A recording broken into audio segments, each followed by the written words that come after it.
जय श्री राम। पंचसप्ततितमः सर्गः। राजा दशरथ की बात अनसुनी करके परशुराम का श्री राम को वैष्णव धनुष पर बाण चढ़ाने के लिए ललकारना। दशरथ नंदन श्री राम, वीर, सुना जाता है कि तुम्हारा पराक्रम अद्भुत है। तुम्हारे द्वारा शिव धनुष के तोड़े जाने का सारा समाचार भी मेरे कानों में पड़ चुका है। उस धनुष का तोड़ना अद्भुत और अचिंत्य है। उसके टूटने की बात सुनकर मैं एक दूसरा उत्तम धनुष लेकर आया हूँ। यह है वह जमदग्नि कुमार परशुराम का भयंकर और विशाल धनुष। तुम इसे खींचकर इसके ऊपर बाण चढ़ाओ और अपना बल दिखाओ। इस धनुष के चढ़ाने में भी तुम्हारा बल कैसा है, यह देखकर मैं तुम्हें ऐसा द्वंद्व युक्त युद्ध प्रदान करूंगा जो तुम्हारे पराक्रम के लिए स्पृहणीय होगा।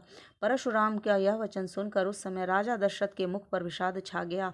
वे दीन भाव से हाथ जोड़कर बोले, ब्राह्मण, आप स्वाध्याय एवं व्रत से शोभा पाने वाले भृगवंशी ब्राह्मणों के कुल में उत्पन्न हुए हैं और स्वयं भी महान तपस्वी और महाज्ञानी हैं। क्षत्रियों पर अपना रोष प्रकट करने वाले अब शांत हो चुके हैं। इसलिए मेरे बालक पुत्रों को आप अभय दान देने की कृपा करें, क्योंकि आपने इंद्र के समीप प्रतिज्ञा करके शस्त्र का परित्याग कर दिया है। इस तरह आप धर्म में तत्पर होकर कश्यप जी को पृथ्वी का दान करके वन में आकर महेंद्र पर्वत पर आश्रम बनाकर रहते हैं।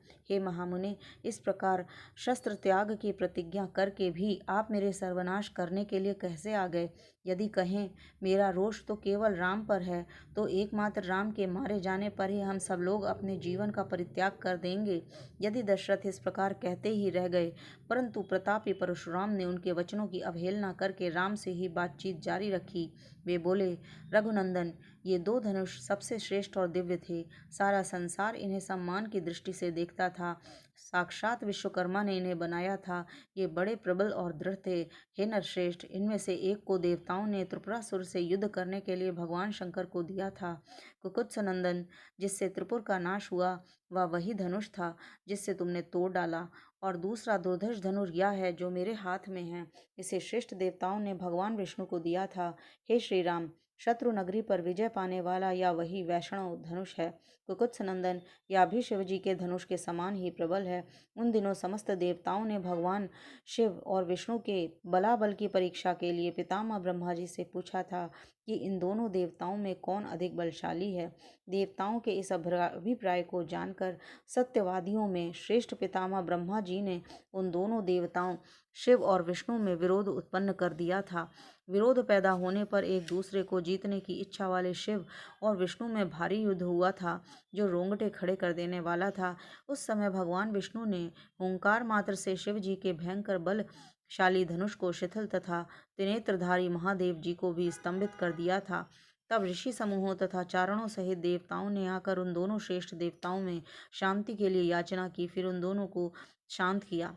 भगवान विष्णु के पराक्रम से शिव जी के उस धनुष को शिथिल हुआ देखकर ऋषियों सहित देवताओं ने भगवान विष्णु को श्रेष्ठ माना।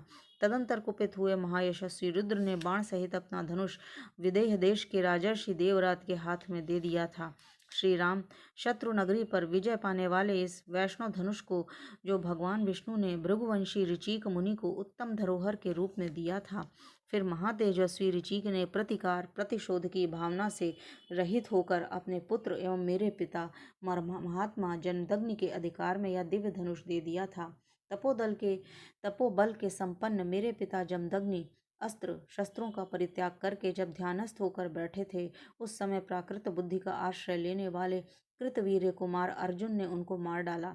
पिता के इस अत्यंत भयंकर वध का जो उनके योग्य नहीं था, समाचार सुनकर मैंने